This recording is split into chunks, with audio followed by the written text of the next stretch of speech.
جو بہشتی زیور کے تعلق سے ہم کوٹ کر رہے ہیں فقہ حنفی کے بارے میں کوئی کے مسائل کے بارے میں قرآن مجید کی کوئی آیت یا کوئی صحیح حدیث پیش کریں، کیا ان کے یہ اعمال یا لکھی ہوئی یہ باتیں قرآن و سنت کے مطابق ہیں؟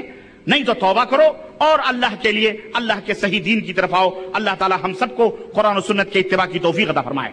آئیے ہم سیر کرتے ہیں اس زیور کی جسے بہشتی کہا گیا ہے کہ اس کے اندر کیا یہ بہشتی زیور ہیں یا نہیں۔ اور زیور آپ جانتے ہیں اس کو کہا جاتا ہے جو آدمی عورتیں استعمال کرتی ہیں، انہی کی مناسبت سے عورتوں کے لیے کتاب لکھی گئی ہے۔ اس کے اندر کئی عقیدے لکھے گئے ہیں، جس میں ایک عقیدہ یہ بھی بیان کیا گیا ہے، ہم عقیدے سے سٹارٹ کرتے ہیں کہ ولی لوگوں کو، جو اولیاء ہوتے ہیں، ولی لوگوں کو بعض بھید کی باتیں جاگتے میں سوتے میں معلوم ہو جاتی ہیں، اسی کو کشف اور الہام کہتے ہیں۔ نبیوں پر وحی ہوتی ہے، انبیاء پر وحی کے ہوتی ہے، اور ولیوں پر کشف اور الہام کے ذریعے سے یہ بات معلوم ہو جاتی ہے، اس کو کشف اور الہام کہتے ہیں۔ میں پوچھنا چاہتا ہوں کہ یہ کشف اور الہام کے جو اصطلاحات صوفیوں نے بنائے ہیں، اسے قرآن و سنت میں کہاں، کون سی جگہ؟ اور اگر یہ کشف اور الہام کے دروازے آپ ہر ایرو گرو کے لیے کھول دیں تو پھر پتا چلے، تو پھر جتنے بھی خرافات آج دین کے نام پر شرک اور بدعات ہو رہے ہیں، اور تصوف کے نام پر جو ایک الگ سے دین بنایا گیا ہے، اس کی کیا حیثیت ہو رہی ہے، وہ کہاں جائیں گے؟ اس لیے میرے عزیزو، یہ ایک عقیدہ ان کا یہ ہے، ولیوں کو کشف اور الہام سے، اور کہتے ہیں عام لوگوں کو نشانیوں سے بعض باتیں غیب کی معلوم ہو جاتی ہیں۔ ماشاءاللہ، بعض باتیں غیب کی عام لوگوں کو نشانیوں سے معلوم ہو جاتی ہیں۔ یہ اس بہشتی زیور کے اندر موجود ہے۔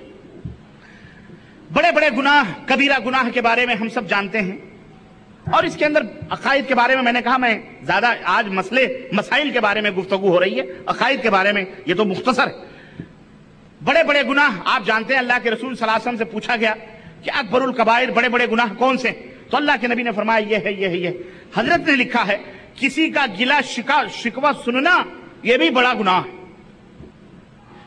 کسی کی شکوہ شکایت سننا کیا ہے؟ یہ بڑا گناہ ہے۔ اعوذ باللہ۔ ابھی آپ کے پاس کوئی شکوہ شکایت لے کے آتا ہے تو آپ سنیں نہیں، خلاص نہیں سنتے، بھائی یہ کبیرہ گناہ ہے، ہم نہیں سنتے، کبیرہ گناہ ہے۔ یہ حضرت کا اپنا من گھڑت مسئلہ ہے۔ اسی طرح کہتے ہیں کبیرہ گناہوں میں سے ایک گناہ یہ ہے اناج کی گرانی سے خوش ہونا۔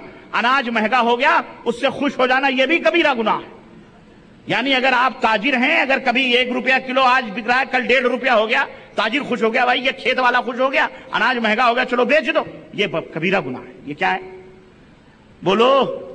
یہ مولانا اشرف علی صاحب تھانوی کا مسئلہ ہے۔ کہتے ہیں بعض عورتیں اور لڑکیاں بد کے گڈے اور کوئی کھیل کھیلتی ہیں، یہ بھی جوا ہے۔ گڈے گڑیا حضرت ام المومنین عائشہ صدیقہ کھیلا کرتی تھی، کھیلتی تھی کہ نہیں کھیلتی تھی؟ ہمارے نبی کی اہلیہ محترمہ ام المومنین عائشہ صدیقہ نے گڈے گڑیے کے کھیل کھیلیں کہ نہیں کھیلیں؟ گڈے بناتی تھیں، وہ کیا کہتے ہیں، ایک دفعہ ایک گھوڑا بنایا تھا انہوں نے، حضرت عائشہ نے، اس کے پر تھے، تو حضرت نبی کریم صلی اللہ علیہ وسلم حجرے میں کمرے میں داخل ہوئے، دیکھا اس سے کھیل رہی ہیں، تو دیکھا کہ گھوڑے کو پر لگائی، تو حضرت عائشہ سے پوچھا کہ عائشہ گھوڑوں کے بھی پر ہوتے ہیں؟ تو حضرت عائشہ کہنے لگی کیوں؟ حضرت سلیمان علیہ السلام کے گھوڑے کے پر نہیں تھے؟ آپ ہنس دیے، یعنی یہ بچپن والی بات ہے، بچوں کی بات ہے۔ وہ کہتے ہیں وہ بھی کبیرہ گناہ ہے۔ اعوذ باللہ۔ یعنی یہ دیکھیں آپ، اب آئیے ذرا ایک دو مسائل کے تعلق سے۔ کہتے ہیں وضو کرنے والی کو، یہ عورتوں کے لیے لکھ رہے ہیں نا، وضو کرنے میری ماں بہنوں، یہ جو میں مسئلے بیان کر رہا ہوں، تم خاص طور سے یہ نہ سمجھنا یہ کوئی جب تک میں ہاں یا نہیں نہ کروں جب تک نہیں سمجھنا، تم جو میں مسئلے بیان کروں تم سمجھو شریعت کا مسئلہ، یہ شریعت کا مسئلہ نہیں بیان کر رہا ہوں میں، یہ مولانا اشرف علی صاحب تھانوی نے بہشتی زیور میں جو لکھا ہے میں اس کا آپریشن کر رہا ہوں، اور یہ بتلا رہا ہوں کہ یہ قرآن و سنت کے خلاف، یہ قرآن و سنت میں نہیں ہے۔ چنانچہ لکھتے ہیں اپنی کتاب بہشتی زیور کے اندر کہ وضو کرنے والی کو چاہیے کہ وضو کرتے وقت قبلہ کی طرف منہ کرے۔ یہ اللہ کے نبی نے کہیں بتلایا؟ بولو۔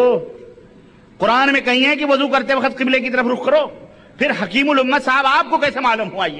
یہ کہاں سے آپ نے امت کے اوپر یہ بوجھ ڈال دیا، اور میری ماؤں بہنوں کے اوپر یہ، اور ہمارے اوپر بھی کہ قبلے کی طرف رخ؟ نماز پڑھنے کے لیے قبلہ ضروری ہے، نماز پڑھنے کے لیے، کہ وضو کرنے کے لیے بھی قبلہ ضروری ہے۔ سنو، کہتے ہیں کہ وضو میں انگلیوں کی پشت کی طرف سے گردن کا مسح کرے، یہ انگلیوں کی پیٹھ ہے، پشت، اس کی طرف سے مسح کرے گردن پہ. یہ کہاں؟ یہ اللہ کے نبی نے فرمایا؟ کہیں نہیں ہے.